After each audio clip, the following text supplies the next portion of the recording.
All righty, everybody. Thank you for joining today's webinar. My name is Leonard Spoto, and I'm going to be your host today. We do a series of webinars all month. We start out with our basics. We've got a 1031 exchange advanced class. We've got a problems and pitfalls class. Hopefully, some of you were able to attend those webinars earlier in the month. But this is a special webinar. It's for real estate agents only. And this webinar is called Growing Your Business with 1031 Exchange. So again, my name is Leonard Spoto. I run a company called Asset Exchange, and I'm going to be your host today. Before we get started, there are a few housekeeping items that I do want to make clear. So first and foremost, we do encourage you to ask questions throughout the course of today's webinar. Now, I will be honest with you, not all of your questions are going to get answered because sometimes I get inundated with questions, or sometimes I get asked questions at the beginning of the webinar about a topic that I'm going to talk about towards the end of the webinar. So if you do ask a question and you don't get an immediate response, don't worry. I may discuss it at some point in the presentation.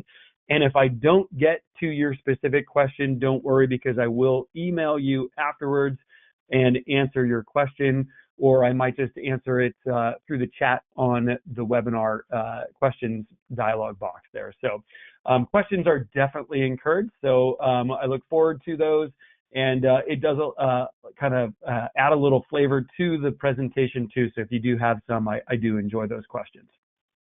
All right, second of all, the presentation material that you see will be emailed out to you after the webinar is done.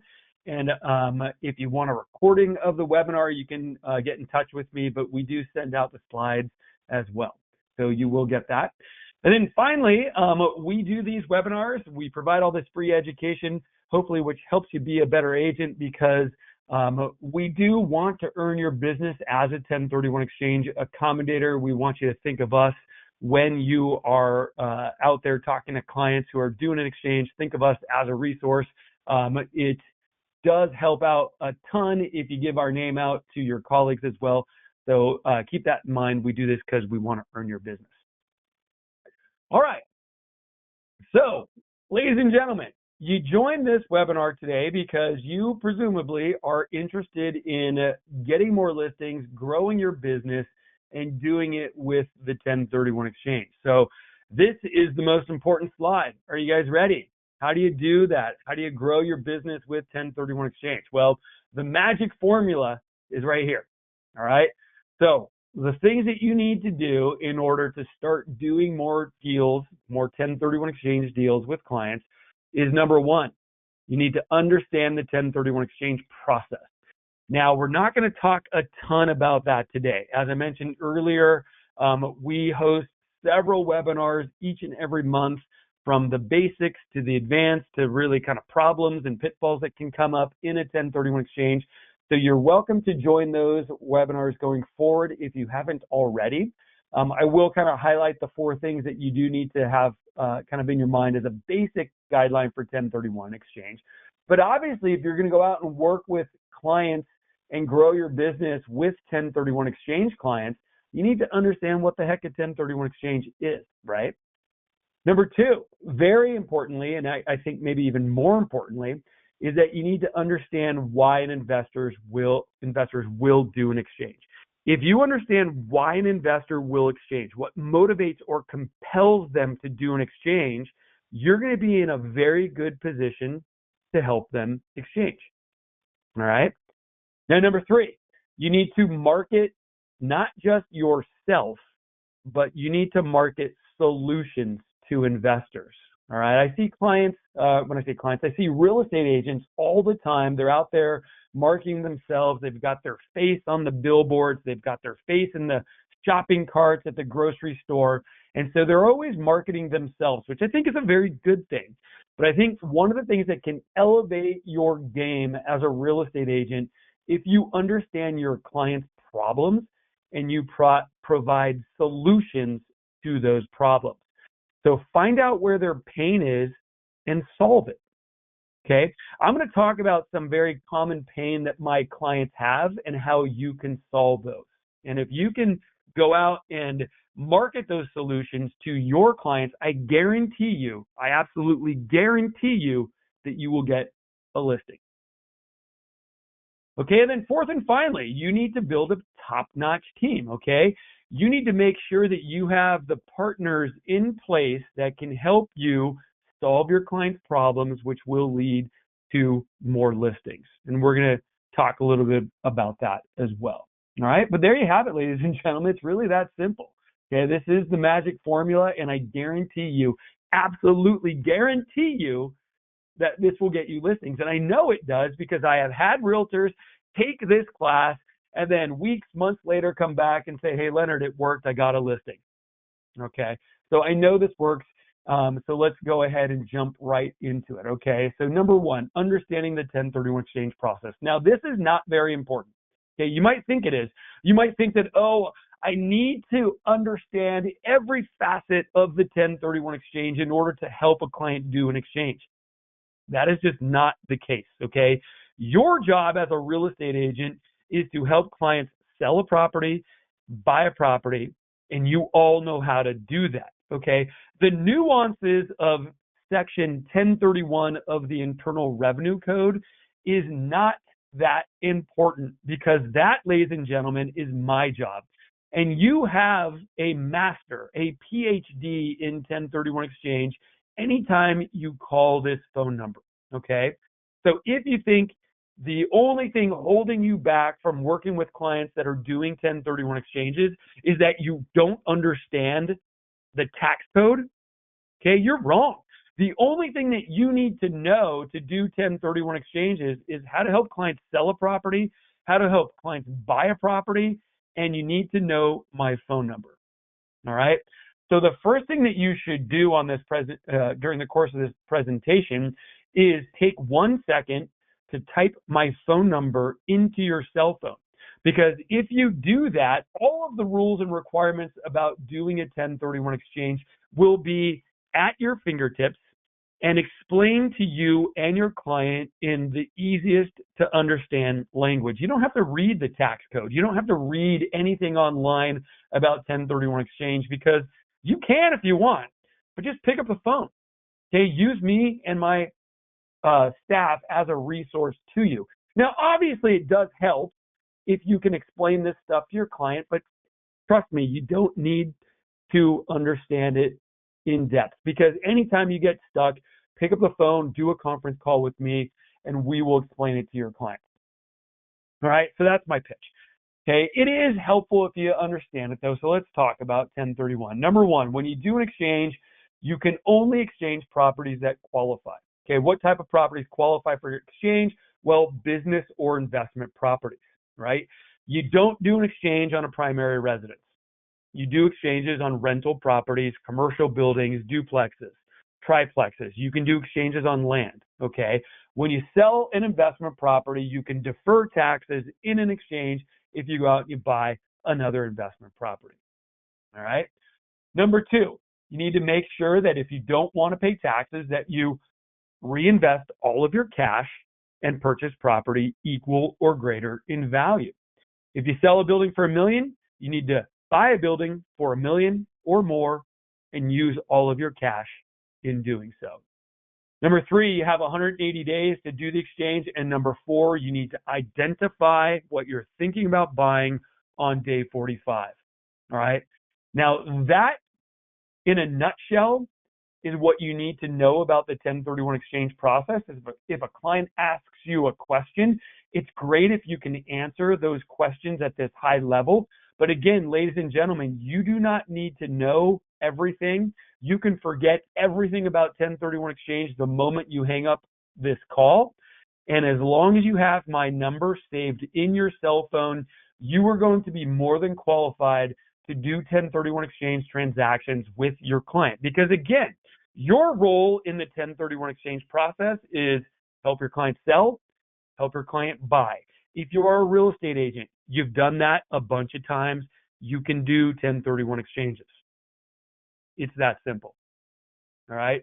So yes, it's great if you took my advanced 1031 exchange class previously, or maybe next month when we host it again, and you memorize everything. But the most important thing to memorize, I can't stress this enough, is just memorize my phone number, right? You got me in your pocket then. Okay, so 1031 exchange. Understand the process. Better yet, have me in your pocket when you and your client need help. Now, most importantly, ladies and gentlemen, if you want to work with investors who are doing exchanges, you want to get these duplex listings, you want to get these fourplex listings, you want to get a $10 million office listing, you need to understand why your investor, your client might do an exchange, okay? So clients do exchanges because, number one, they don't want to pay taxes, right? The client knows that they're going to sell a building anyway, and they say, well, geez, I might do an exchange so I don't have to pay that tax. And it's a good thing to understand and explain to your client that if they don't do an exchange, 1/3 or 33% of their gain goes to pay taxes. Now, for a lot of my clients, that can be hundreds of thousands of dollars in tax liability. So clients, if they own real estate, they don't want to sell it because they don't want to pay taxes. So if you can explain to the client that, hey, you don't need to pay the tax liability, we can sell this property and we can exchange you into something else, well, that is going to maybe be a very good, compelling reason for the client to list and do something with you, right? If you can explain that they can change up their portfolio, that they can sell that building without paying their 33% to the government, well, that's a good motivator to do an exchange, right? That's the number one motivating factor for all exchanges is clients just don't want to pay taxes. And 33%, hundreds of thousands of dollars is a lot of money to send to the government. Okay, so first and foremost reason is they don't want to pay that tax. The second reason for clients doing 1031 exchanges is because they want to use the money that would have gone to the government. They want to keep it in their pocket and leverage into bigger and better real estate. Now, most of my clients started off small, right? Most of my clients started off with maybe a rental home, and that was not their goal, just to own one rental home. A lot of my clients were looking to build wealth in real estate, and the best way to do that is not to pay your tax, but to use the money that would have gone to the tax man and leverage that into bigger and better real estate, right? You don't want to just own a duplex, you want to own a fourplex. And then maybe you want to sell that fourplex and get a 10-unit apartment building. Maybe then you want to sell the 10-unit building and buy a 30-unit apartment building that you can manage and have cash flow. You can quit your job and all you do now is manage this big apartment building and you live off the rental income. That's a great plan, and you do not get there if you're paying your taxes, right?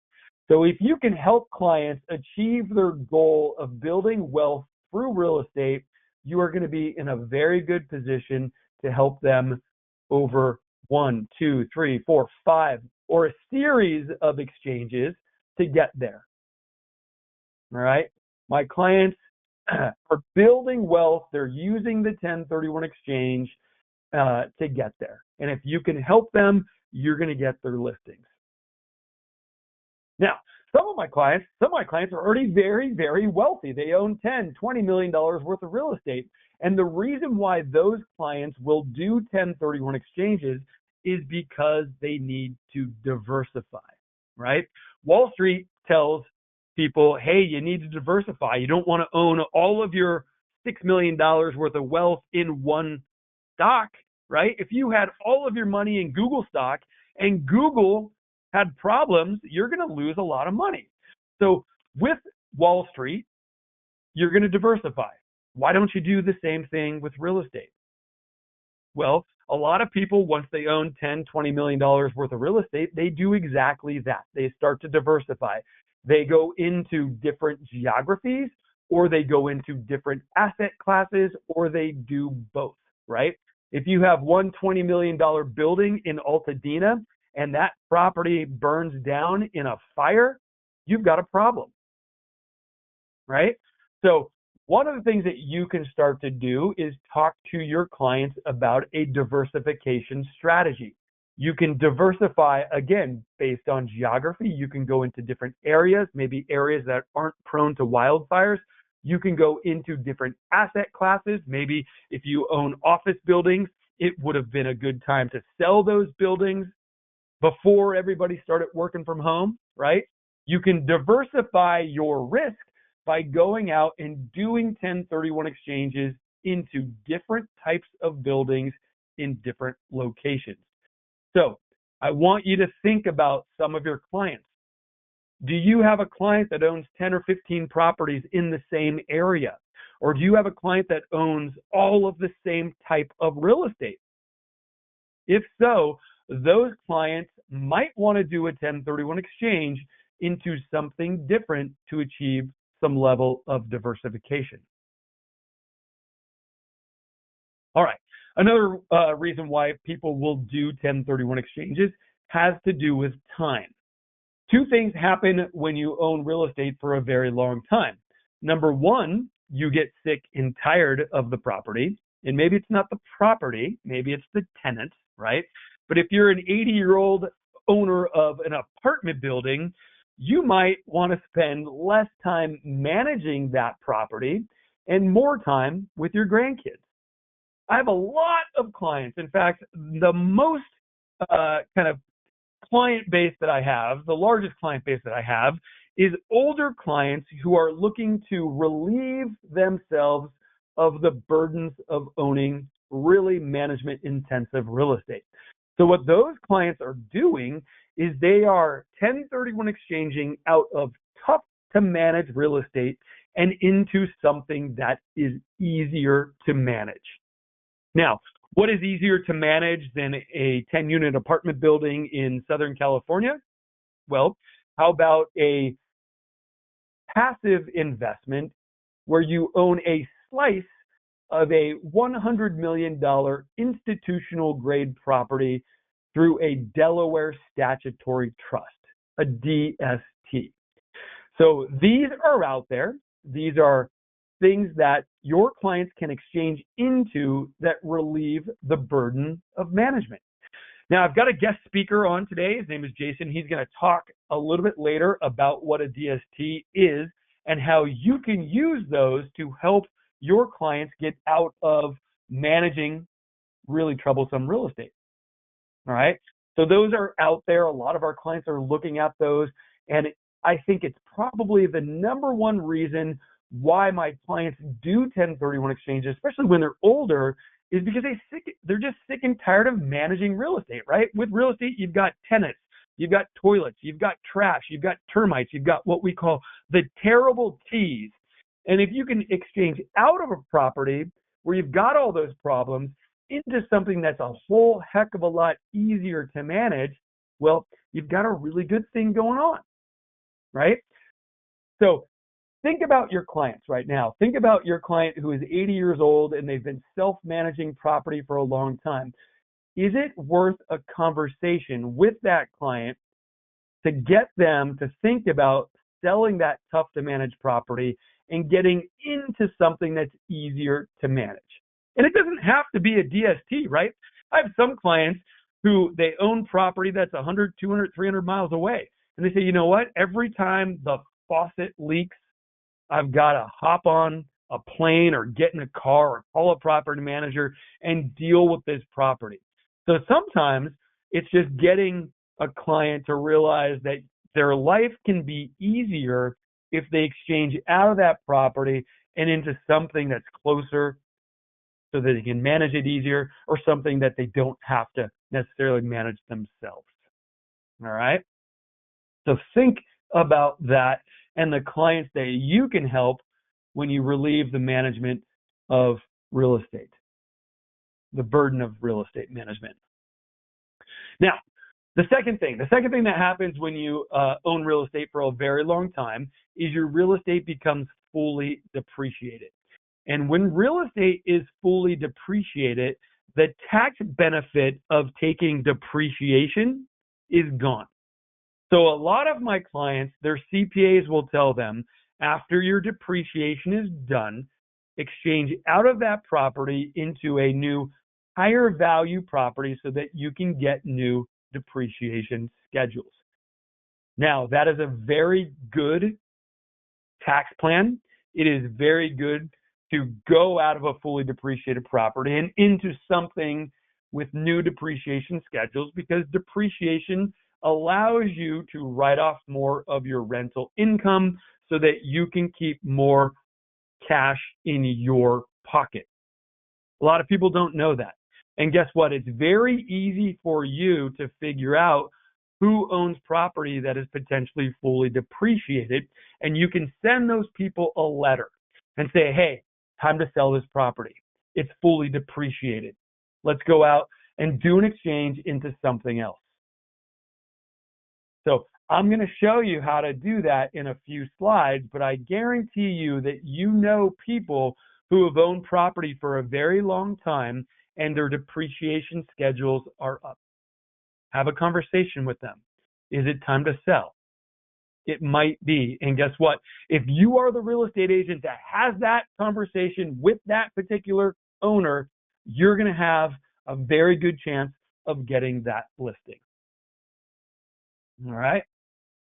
Now, the last thing that I'm going to talk about today that motivates or compels people to do exchanges is onerous laws. And if you're like me and you're in California, we've got a lot of onerous laws when you are a landlord. You've got statewide rent control, AB 1482. You've got specific city-specific rent control like San Francisco, Beverly Hills. Other areas in California have very onerous rent control laws at both the city level sometimes and at the state level. And landlords are sick and tired of it. It's very confusing. It's very frustrating. And some landlords are saying, to heck with it.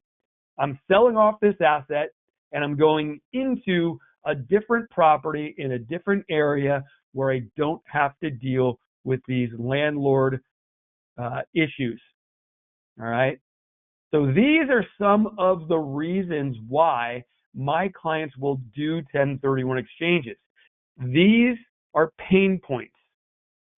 And pain points cause clients to action, right? They compel people to action. So what you want to do as a real estate agent is you want to identify those pain points and start having conversations with those clients about solving their pain. Now, number one, what you should do is you should go to your existing client base and you should find clients who have those pain points and talk to them. You can send them letters. You can have conversations. So if you do not have clients, you only have one client that you've ever worked with in your whole life, and he doesn't own an investment property, well, you're not going to have a good conversation about 1031 exchanges with that client. So go out and find them. Go create farming lists with your title company reps and get lists of people who have owned property for 25, 26, or 27 years. People who have owned investment property for that long have two problems. Number one, they've owned it for a long time. They're probably old and sick and tired of managing the property. Or number two, they have owned the property for so long that they are out of depreciation. All right. So your title rep can do a search on the tax roll to find out who owns investment property and how long they've owned it. And then you can target those people who have owned property for a long time with a letter that says, hey, are you out of depreciation? If so, you might want to think about an exchange. Hey, I know that you've owned this property for 25 years. Are you sick of being a landlord? Let's think about an exchange. All right. So you can go out today and get farm lists from your title rep and start a very active, very compelling marketing campaign just with people who have owned property for a long time. Now, the other thing you can do is you can go to your client base and you can think, well, geez, I know Bob owns 5 properties in the same town. Maybe Bob should sell one of those properties to get some diversification into a different town, into a different geography. Maybe you don't know Bob. Maybe you know nobody who owns a lot of real estate. Well, guess what? Your title rep, again, can go out and run searches for you and show you, based on the tax roll records, how many people own 5 or more properties in your town. Guess what? You can then write those people a letter today, and you can tell them about the benefits of diversifying and getting into different geographies or different types of real estate through the 1031 exchange process. Okay? This is not rocket science, ladies and gentlemen. You can have a title rep do this for you today, and we will send you samples of letters that you can send out, and you can have a marketing campaign going tomorrow. All right? So people who have owned property for a long time, people who own a lot of properties, those are good places to start. Now, another place to start is with absentee owners and retired owners, right? Absentee owners are people who own real estate in your town, but live in Colorado. Now, why would that person be a good target? Well, that person doesn't live in your town. They have no clue of what's going on with rent control issues in California or at the city level. They have no clue probably what their property even looks like because they haven't seen it for a long time. Well, absentee owners are very good targets because they also just might be sick of managing property that's 300 miles away. Okay? These are the people that you want to target. And you can do so very easily with the help of your title rep if you don't have those people in your existing client base. Now, again, when you get these people, when you have these people, you want to make sure that you are providing them solutions. Do not send a letter to a person that owns 15 properties in your town and say, hey, my name's Judy, and I'm the best real estate agent in town. I'm the top 1% at RE/MAX. Don't send that letter because every realtor sends them that letter. Send them a letter that says, hey, you've got $1 million property. It's probably cash flowing $2,000 a month because of rent control in our town. Why don't we do this? Why don't we sell that property, do a 1031 exchange into a different market, and buy 5 properties and increase your cash flow $5,400. Okay? You can do that. Because in rent control cities like San Francisco, Beverly Hills, certain parts of LA, our landlords are capped with their rental income based on their tenants' rent, right? That maybe they established 10 years ago. Well, get out of that property, sell it, move them to a different geography, and triple the amount of rent that they can collect. Show them specific examples of how you can solve their cash flow problems, and you, my friend, will get a listing. Not only will you get to sell their property, maybe you will get to help them buy replacement property in a different market or get referral fees from a realtor in that market who you're going to refer them to. Solve their problem, you will get paid. I guarantee you. Now, another problem, and I have a realtor who does this, she will drive around her neighborhood and take pictures of every rundown property in the area and then look it up on the tax roll to see if the property is owner occupied or not. If this rundown property is owned by an investor, what my agent will do is she will take a picture of it and she will mail it to the client and say, your property is worth a ton because it's in this great neighborhood, but it's a piece of junk. It's run down. You've got a ton of deferred maintenance. The roof is leaking. Your tenants aren't taking care of the property. Let me sell this property for you and 1031 exchange you into a nice, shiny, brand new property that you don't have to worry about.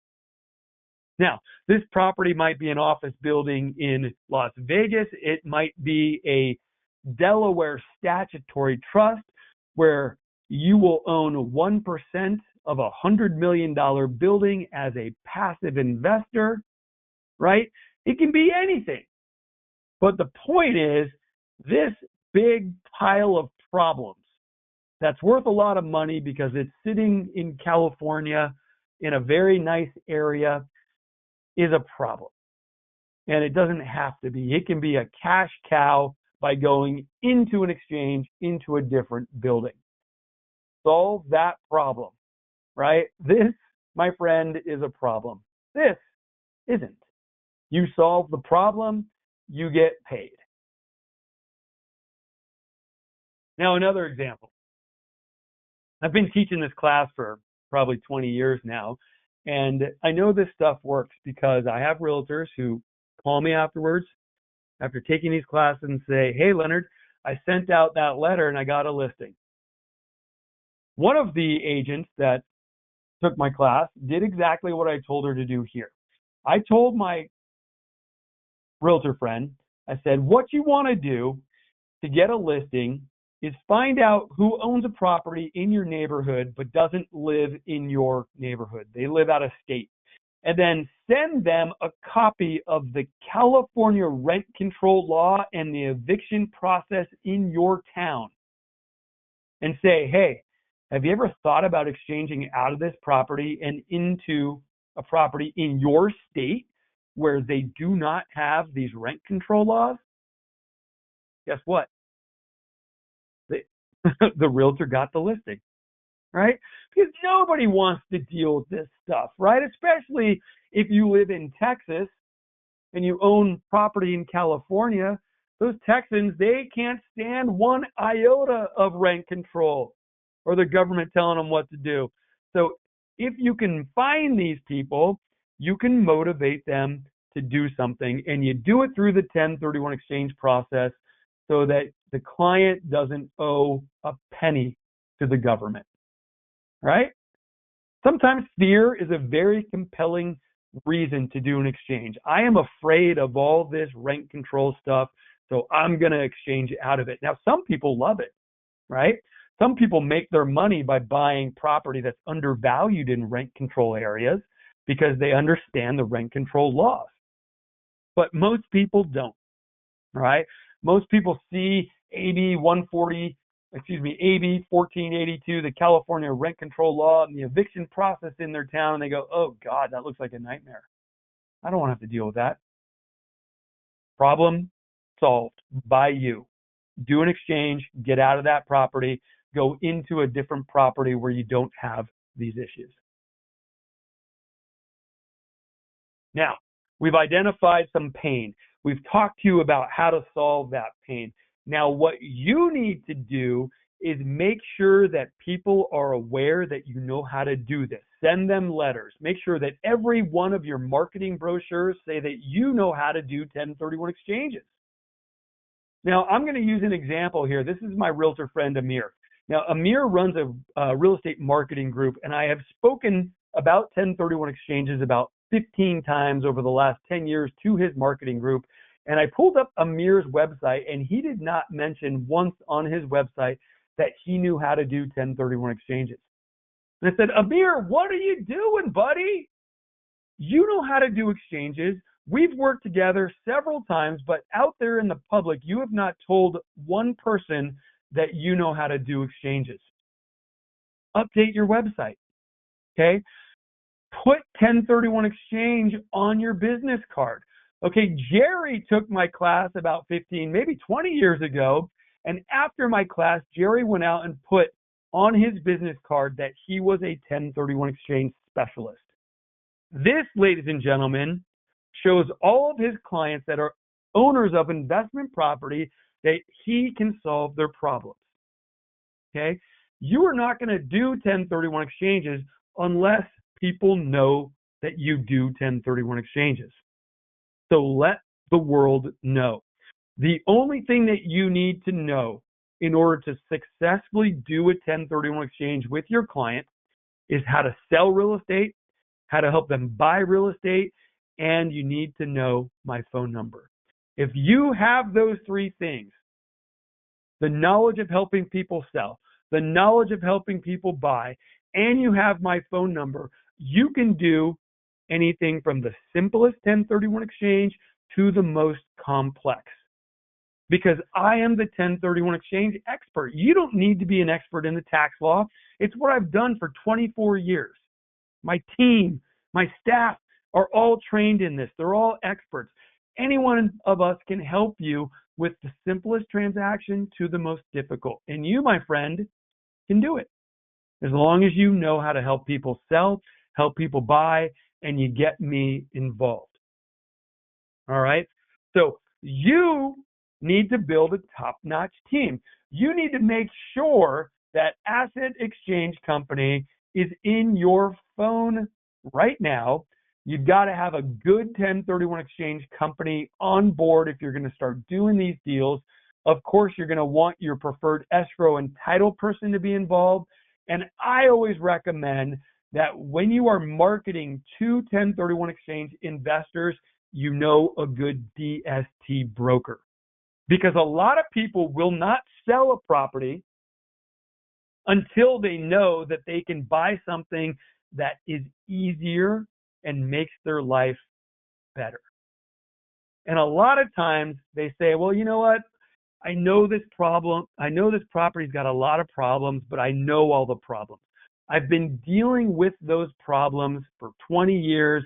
And why would I sell a property and get into a new one where I have to learn all the problems? Well, guess what? Sometimes you can exchange into a property, A, that has no problems, and B, the problems are all taken care of by a professional. Okay, that's what a DST does. So you need to have a good DST person. So Jason McMurtry is with us today. I'm going to go ahead and introduce him right now and let him share his screen, because he's going to talk to you about how a DST can be used to help you get more listings. So Jason, are you on? I am on. I don't know if you can see my screen or if it showed the wrong screen. What do you see? Yep, I have. Oops, I did. So I can see your screen. You just need to pull up your presentation. Okay. This. I apologize. Yeah. So maximize your presentation there. Yep, just make it nice and big, and there we go. We can see it. Yeah, there you go. Perfect, Jason. Sorry about that. All right, I'm just going to go from here. Okay, Leonard, thank you very much. Sorry, the button that I usually use to show my screen disappeared, so I'm going on the fly here. So, as Leonard mentioned, there are a lot of folks, specifically in California. There are over 1 million rental properties in California alone that are owned by people over the age of 65.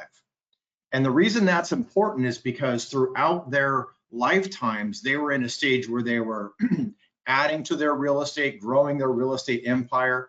But as people get to retirement age, their goals shift, and they're often looking to simplify their lives, spend more time traveling with their grandkids, doing their hobbies. And if they've accumulated 2 or 3 or 4 or 10 or more rental properties, they can't really quit working. They're still working on those properties. Even if they have property managers, there's still significant amounts of involvement. And they would love to retire from being a landlord, but they literally don't know that it's possible. So I co-wrote a book called How to Retire from Being a Landlord. I'm happy to send a free paperback copy to anybody that's on the webinar today. And it talks about how people can, through a properly structured 1031 exchange, sell their investment property without paying any capital gains tax and reinvest those funds into 1 or more Delaware statutory trust properties and become a completely passive investor. And we're going to go into what that means in just a second. But by way of introduction, I'm the founder and managing partner of 1031 Capital Solutions. We're one of the largest providers of DSTs in the United States. The other managing partner is Richard Gann, who is a former estate planning and real estate tax attorney. And we have more than 50 years of combined experience. We've done more than $300 million in Delaware statutory trust transactions. And we use a financial planning approach to make recommendations to our clients from a vetted list of DST offerings. So how does that work? Well, we go out into the landscape of DSTs. There are typically about 100 out there, and we put them through a very rigorous due diligence process. So we look at the company that brought it to market. We want to know how long they've been in business and how well investors have done with them. We want to know their industry reputation, the fees and expenses. We want to know that it's a good, stable company that deserves the trust of an investor. Once they've passed that level, then we're going to look at the actual property. Where's the property? What type of property is it? Who are the tenants? What do the leases look like? The financing, the fees, all of that kind of thing. And we'll whittle the list of 100 DSTs down to about 20 or 25. And then we'll rank them internally. And we have sort of a way of scoring them to where if we have 25 on our list, we know objectively which is the strongest and which is the weakest of that 25. And then we'll typically only recommend to our clients from the top half of that list. And which one we recommend is determined by the actual investor. So everybody that comes to us has a different amount of equity and debt that they're dealing with. They have different investment objectives, whether it's cash flow or growth or tax benefits or liquidity or diversification. And then we will make recommendations to specific investors based on their individual preferences. I'm going to skip the section on 1031 exchanges because Leonard's already done a fantastic job with that. So let's go into what a DST is. We've talked about it throughout this presentation, but it's literally a trust. So if you think about two spouses that go out and buy a property together, and let's say they have a revocable family trust, which is very common. If they buy the property in the trust, and then they go down to the county recorder's office to see who owns the property, it's not going to say that they own it. It's going to say that their trust owns it. And since they own their trust and the trust owns the property, they effectively own the property through their trust. Well, a DST is exactly the same thing. It's a large trust, but rather than just two people owning the trust, you might have 100 or 200 unrelated people that own fractional interests of this trust, and the trust owns the property. From an investor standpoint, it doesn't feel like a trust. You're not setting up a trust. You're not going to an attorney. You just invest sort of like you would in a fund. But that trust owns typically a large commercial property. It could be office, retail, industrial, multifamily, self-storage, student housing, senior living, medical. It could be any type of commercial property, but the investor knows exactly what they're investing in when they go in. So it's not a blind pool. It's like purchasing a direct property, but instead of purchasing all of $100 million property, you might own 1% of it or 0.5%. The number one reason that people invest in these is because they want passive ownership. They want the economic benefits, they want the potential cash flow, appreciation, the tax write-offs. They want the benefits of real estate, but they don't want to deal with tenants and property managers and refinancing loans and deferred maintenance. They don't want any of those headaches. And so a DST offers the benefits of real estate without the operational complexity. As I mentioned, all the properties are very large institutional properties. So you're not going to see a duplex or a triplex as a DST, but you might see an apartment building with 300 or 400 units as an example. We at 1031 Capital Solutions have a wide variety of investment options. So as I mentioned, we might have 20 or 25 options, and they're going to be in all the different sectors. So someone might come in and say, I really want something in the apartment space. Somebody else might come in and say, I like hotels or office. We have all of those options. But it's important to note that the investors choose the specific DST. They have total control over what they're investing in and total visibility. Some DSTs are a single property, some are small portfolios, and they're good for different scenarios. All DSTs, no DSTs require the investor to go get a loan. So if somebody has a loan on the property that they sold and they need to replace the value of that loan with their replacement property, they would simply select a DST that has an equal or higher loan to value, meaning they bought that property with the same amount of debt, and that loan gets replaced automatically. So the investor doesn't have to fill out a loan application or get approved or wait to go through that process. It's done automatically. DSTs have very flexible investment amounts. So somebody could come and say, I have $214,943. And they can invest that exact amount into a DST, and that's going to purchase them a certain amount.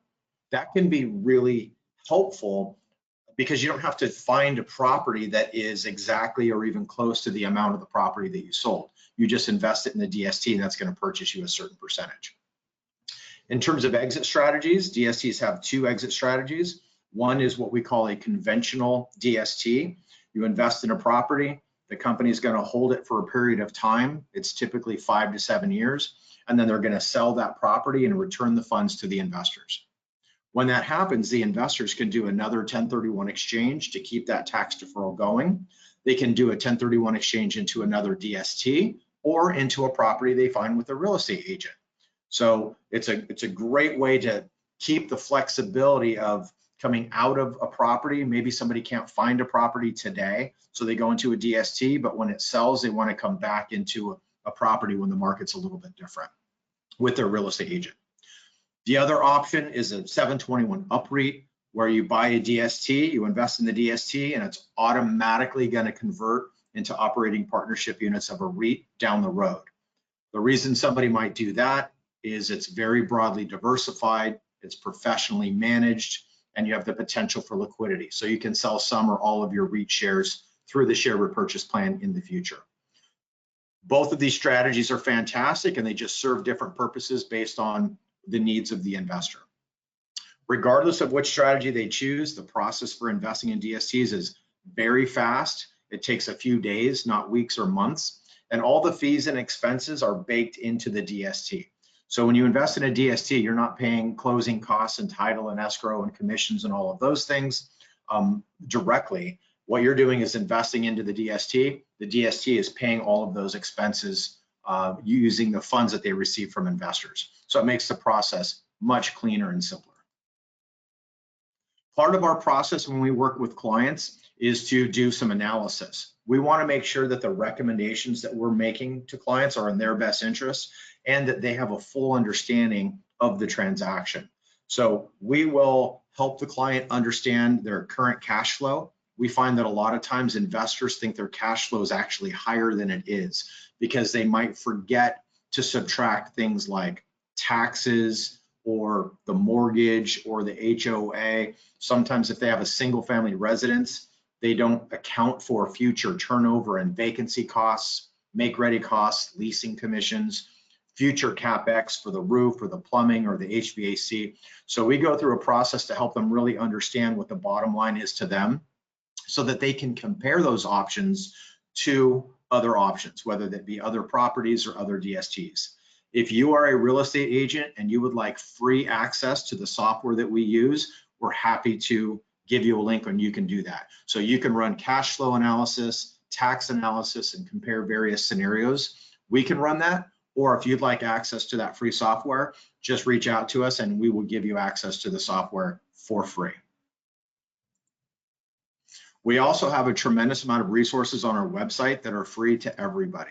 So you don't have to give us a user, an email or a phone number or anything. You don't have to set up a username or password. You can just go to the resource tab on our website, which is 1031capitalsolutions.com.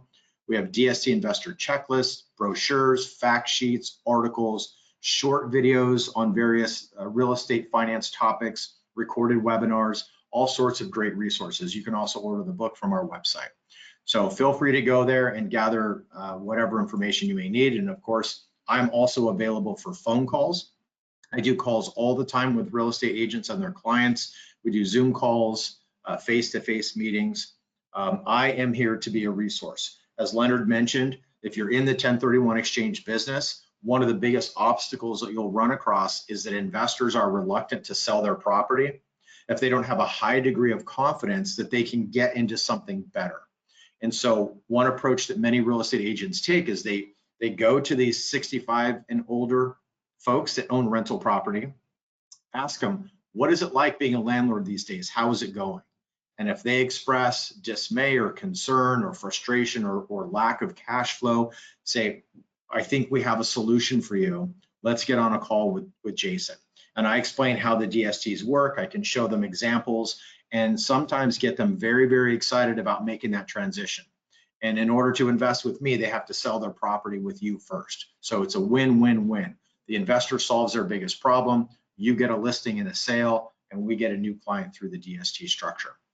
So please take down our phone number, 800-445-5908. You can email me directly at jason@1031capitalsolutions.com or just access our website here. So that's it for me. Leonard, I'm going to pass it back to you. I don't know if you need me to grant you control or if you can do it. Yeah, let's go ahead. I think I sent you a request there. All right, you should have There control. we go. All righty. Thank you, Jason. So we've worked with Jason, and our clients have actually worked with Jason, lots of them, and these can be really good solutions, right? If not, it is a conversation to have with a client, like Jason said, because a lot of your clients are out there and they have pain, and they're just enduring the pain because they don't think that there is a way out of these properties that are just, very troublesome. They've got toilets and tenants and trash that they're just sick of, the terrible teeth. Okay. So, ladies and gentlemen, we hope that you got a little bit of knowledge from today. We hope that what you learned today will help you go out and get new listings. And when it does, please do think of us as the 1031 exchange accommodator. Again, I always like to remind myself to ask for the business. If you do have a 1031 exchange, I want to be your accommodator. If you haven't already done so, ladies and gentlemen, please do put my phone number in your cell phone. Again, you do not need to be an expert on the 1031 exchange. You don't need to be an expert in the DST. You just have to have the right partners, okay? So Jason's here for the DST. I'm here for the 1031 exchange. We are looking forward to working with every one of you. If there's no other questions, actually, I think there are some questions here, but I will answer those in a follow-up email. So thank you all for your time today. Have a great rest of your day, and we look forward to working with each and every one of you soon. Thanks a lot, everybody.